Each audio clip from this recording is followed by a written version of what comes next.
হাসিনা তৈরি হতে দেওয়া হবে না। এই বাংলাদেশে আর কখনো কোনো শেখ হাসিনা ফিরে আসবে না। এই বাংলাদেশে কখনো আর আওয়ামী লীগ ফিরে আসবে না। যদি আওয়ামী লীগ ফিরে আসে, যদি শেখ হাসিনা ফিরে আসে, তাহলে এই বাংলাদেশে আপনাদের জন্ম হবে।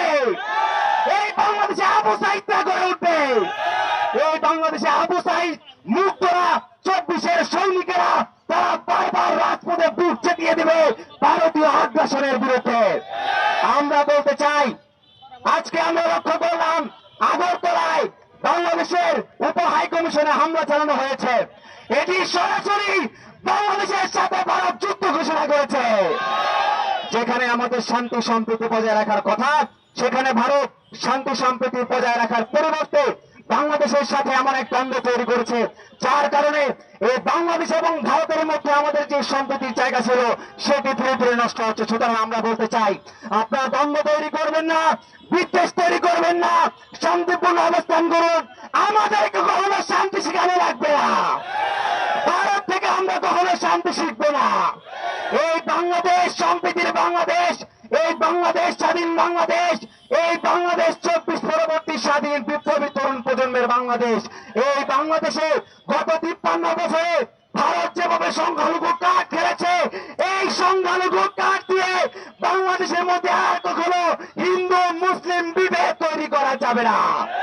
বিপ্লবী ছাত্র তরুণ জনতা আমরা ঐক্যবদ্ধভাবে বাংলাদেশকে রক্ষা করার জন্য আমাদের শেষ বিন্দু রক্তবিন্দু থাকা পর্যন্ত লড়াই করে যাবো ইনশাআল্লাহ। যদি ভারত কিংবা আরো শক্তিশালী কোন দেশ বাংলাদেশের স্বাধীনতা এবং সার্বভৌমত্বের উপরে রক্তচক্ষু দেখায়, তখন আমরা আবারও রুখে দাঁড়াবো। সংগ্রামী ভাই বোন বন্ধুগণ, আজকে এই সমাবেশ হচ্ছে, আমাদের বিক্ষোভ সমাবেশ হচ্ছে বাংলাদেশে যারা বাস করে। আমরা এই বিক্ষোভ সমাবেশ থেকে বলতে চাই, প্রত্যেকের পরিচয় এক এবং অভিন্ন, এবং সেটা বাংলাদেশি। এইখানে বারবার সংখ্যালঘু কার্ড খাওয়া চলবে না।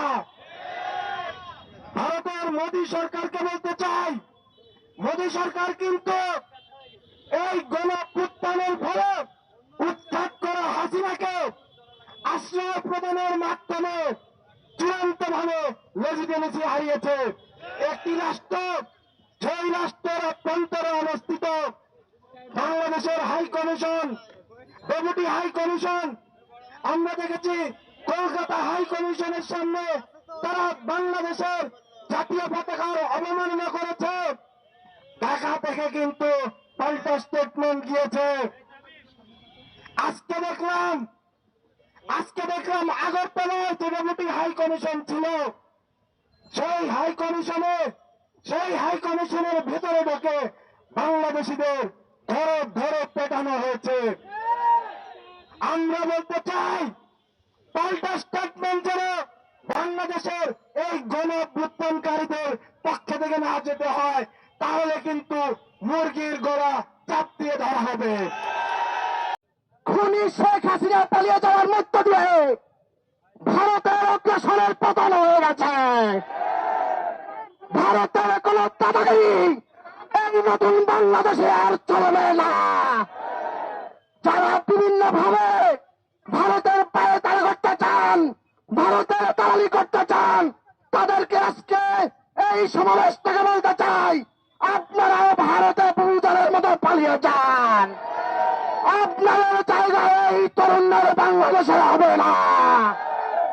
বন্ধুগণ, আমরা দেখতে পেয়েছি মমতা ব্যানার্জি বলছেন যে বাংলাদেশে নাকি শান্তি রক্ষা মিশনের বাহিনী দরকার। মমতা ব্যানার্জিকে আজকে এই সমাবেশ থেকে বলতে চাই, বাংলাদেশের শান্তি রক্ষা মিশনের কোন বাহিনীর দরকার নাই। বাংলাদেশের সেনাবাহিনী সারা পৃথিবীতে শান্তি রক্ষা করে চলে, বরঞ্চ ভারতের শান্তি রক্ষার দরকার আছে। ভারতের মুসলমানরা নিরাপদ নয়, ভারতের খ্রিস্টানরা নিরাপদ নয়। আমরা দেখেছি মণিপুরে ভারতের সন্ত্রাসী সেনাবাহিনী কিভাবে খ্রিস্টানদের উপর পরিকল্পিতভাবে হত্যাযজ্ঞ চালিয়েছে। আমরা দেখেছি তারা কিভাবে নারীদের উপর তারা লাইভ ভিডিও করে ওপেন নির্যাতন দিয়েছে, তারা আজকে আবার আমাদের নিরাপত্তার সবক দিতে আসে। বেজাবের বিজ্ঞান রিপোর্ট করেছে এই অন্তর্বর্তীকালীন সরকার আমলে বাংলাদেশের সন্তানরা সব থেকে বেশি নিরাপত্তা বোধ করে। অর্থাৎ কোন প্রতিযোগী এই ইন্ডিয়ার মিথ্যা বানোয়াট মিডিয়ার কোন অপপ্রচার দিয়ে আমাদেরকে দাবিয়ে রাখা যাবে না।